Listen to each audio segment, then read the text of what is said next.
bem? Eu espero que você esteja bem. Eu desejo que a graça e a paz do nosso Senhor seja sobre a sua vida, seja sobre a sua casa. É uma alegria estar novamente com os irmãos, poder compartilhar um pouco mais das Escrituras, poder compartilhar um pouco mais sobre Deus, sobre Jesus, sobre as coisas espirituais.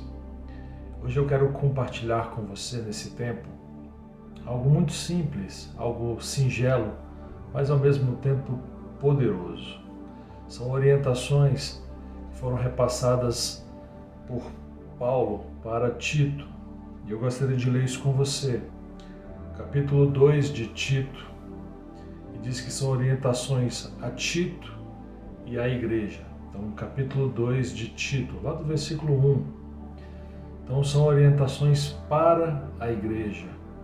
Para mim, para você, nós que somos a igreja, nós que consideramos uns aos outros a igreja, nós que somos igreja em comunidade, nós que somos igreja por onde andarmos. Amém?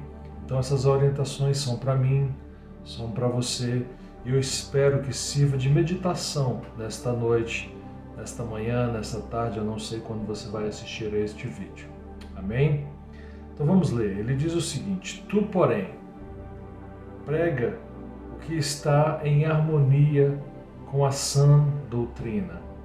E aí eu vou fazer o primeiro gancho aqui, lembrando o que está escrito tanto em Atos como em outras epístolas, que a doutrina dos apóstolos, a doutrina dos discípulos, era Cristo, Cristo morto, Cristo ressuscitado, ressurreto, Cristo como origem, Cristo como salvação, Cristo como Salvador, Cristo como Filho de Deus. Esta era a doutrina dos apóstolos, esta era a doutrina dos discípulos, e essa também deve ser a nossa doutrina.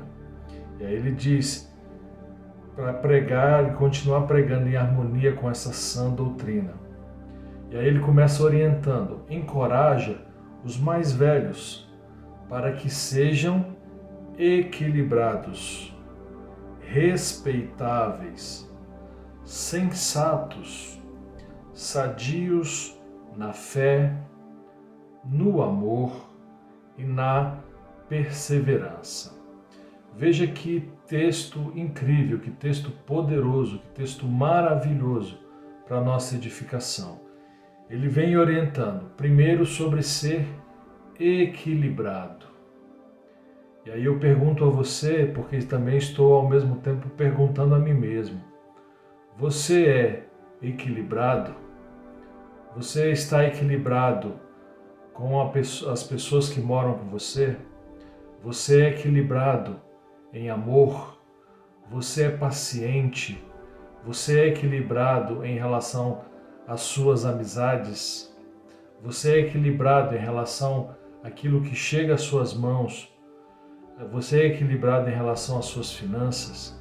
Você é equilibrado em relação à sua alimentação? Você é equilibrado em relação à sua convivência com os seus parentes, com os seus vizinhos, com os seus amigos? E aí ele diz que sejamos equilibrados. Ele diz também respeitáveis, sensatos. Isso aqui é fundamental, irmãos, porque o que nós vemos é uma geração insensata. É uma geração que acha que tudo é possível. Ou uma geração que quer apenas que tudo seja possível de acordo com seus próprios desejos e agem de forma insensata, como se amanhã não houvesse um amanhã, como se não houvesse retribuição àquilo que é feito, àquilo que é dado, àquilo que é ajustado. Então precisamos agir de forma sensata, gastar só aquilo que possui, economizar aquilo que possui, agir de forma sensata em relação aos recursos, aos benefícios, à graça de Deus, ao favor de Deus. E ele continua dizendo: sadios na fé, uma fé sadia, uma fé equilibrada, uma fé que não vai te levar a prejuízos, uma fé que não vai exigir de você aquilo que não é para ser exigido, no amor e na perseverança.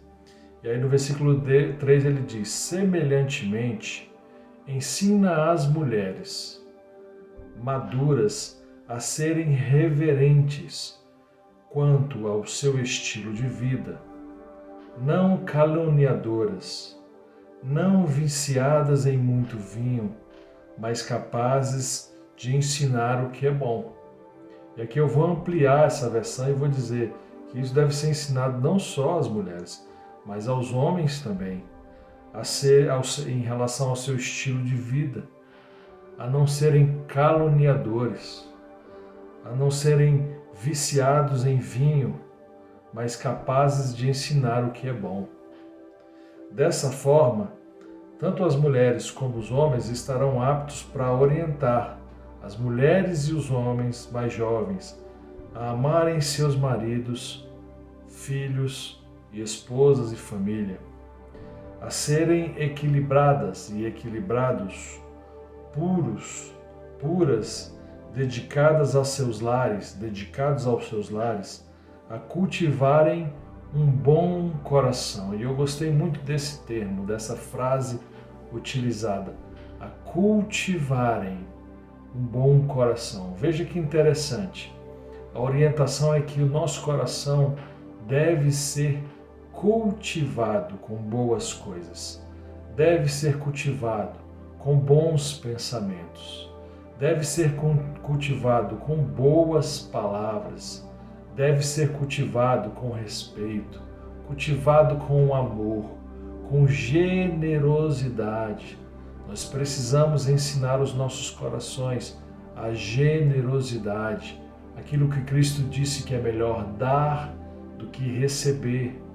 Devemos semear, plantar para colher boas coisas do nosso próprio coração.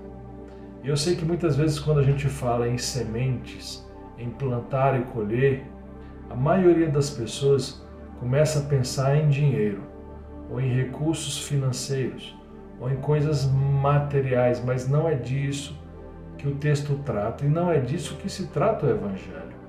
O Evangelho tem a sua referência, tem o seu alvo, o nosso coração, essa transformação necessária dentro do nosso coração. Então ele diz para a gente cultivar. Você tem cultivado bem o seu coração? A cultivar um bom coração, submissas aos seus maridos e à sua família, ao seu esposo, a fim de que a palavra de Deus não seja difamada. E é com tristeza que eu percebo esse fato.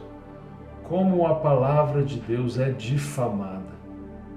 Como aqueles que se dizem de Deus transportam e prejudicam a palavra, levam essa palavra para um outro extremo, levam essa palavra a fim de atender os seus próprios desejos.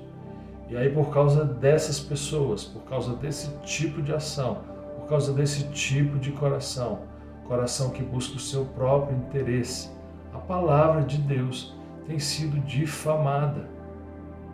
Veja que hoje as pessoas não querem estar mais perto daqueles que têm uma suposta fé.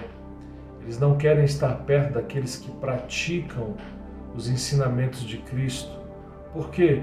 Porque aqueles que deveriam praticar o amor, praticar os ensinamentos de Cristo, as palavras de Cristo, a vida de Cristo Jesus, eles agora se tornaram e buscam seus próprios interesses e querem mudar tudo a esses interesses.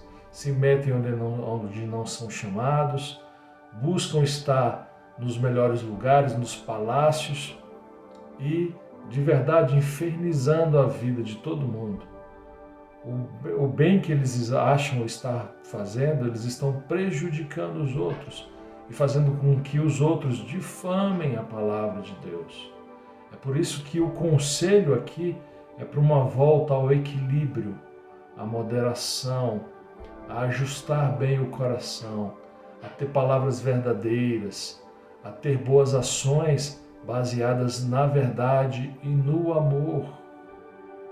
Então ele continua dizendo, que desta forma a palavra não vai ser difamada se a gente praticar essas coisas. E aí ele também dá uma orientação não só ao pai, à mãe, ao homem e à mulher, mas ele diz: exorta de igual modo os jovens para que tenham bom senso. Você que é jovem, eu quero exortar você para que você tenha bom senso, para que você não se coloque, para que você não coloque o seu coração em ideologias humanas, em ideologias políticas, em ideias que buscam os próprios interesses, ou seus próprios interesses, ou o interesse de outras pessoas, que fazem com que nós caminhemos de um lado para o outro, atendendo às suas loucuras. Você jovem, dedique-se ao Senhor, ore, leia as Escrituras, veja o que Cristo ensinou, dedique-se em amor, principalmente à sua casa, à sua família, aos seus pais, aos seus irmãos, aos seus parentes, aos seus amigos. Amém? E ele diz que teu modo de agir seja exemplar em tudo. O conhecimento mostra integridade e sobriedade, linguagem sadia e irrepreensível, para que todo inimigo seja envergonhado, não tendo razão para falar mal de nós. E aí ele vai fazer agora uma instrução ao que era algo comum naquela época, que era aos escravos. Graças a Deus as coisas mudaram, graças a muita luta e graças a muita perseverança de muitos, esse tempo passou na grande maioria dos casos. Então agora a gente pode converter isso aqui, ao invés de escravos, aqueles que trabalham, aqueles que prestam serviço a patrões, a donos de empresas, a donos de negócios. Ele diz o seguinte, olha, instrui, e aí eu vou botar agora aos trabalhadores, a se submeterem aos seus patrões, aos seus gerentes, aos seus administradores, a tomarem a iniciativa de agradar-lhes e a não serem respondões e a não furtá-los.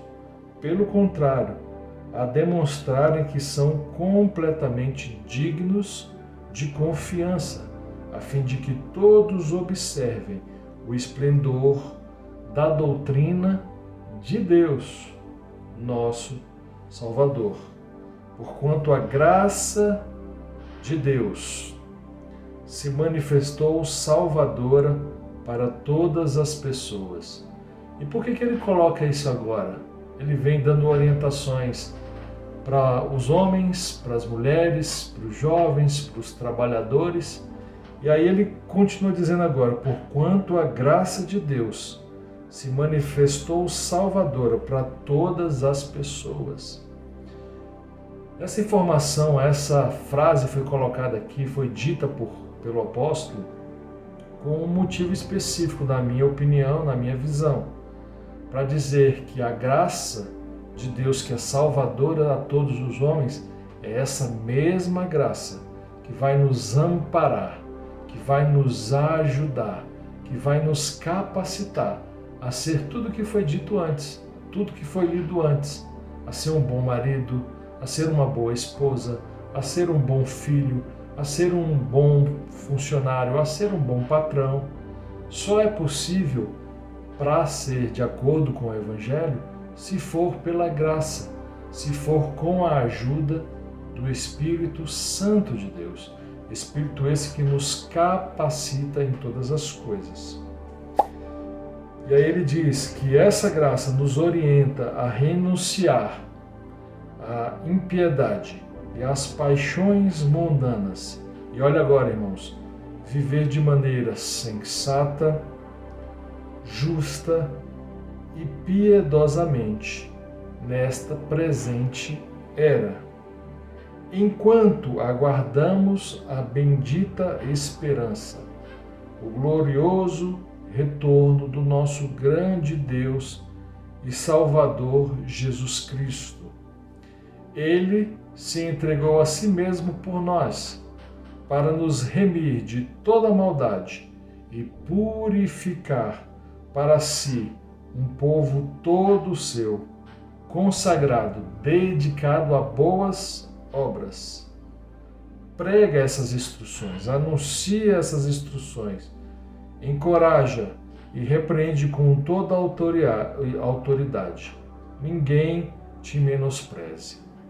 Então veja que orientações riquíssimas para os nossos dias. Dias confusos, dias assustadores, dias de muita depressão, de muita tristeza. Ele nos dá boas orientações com relação à sensatez, à sobriedade, ao ajuste, ao cuidado. E isso não passou, irmãos, isso não se tornou velho. Amém? Isso, pelo contrário, se torna cada vez mais importante, fundamental.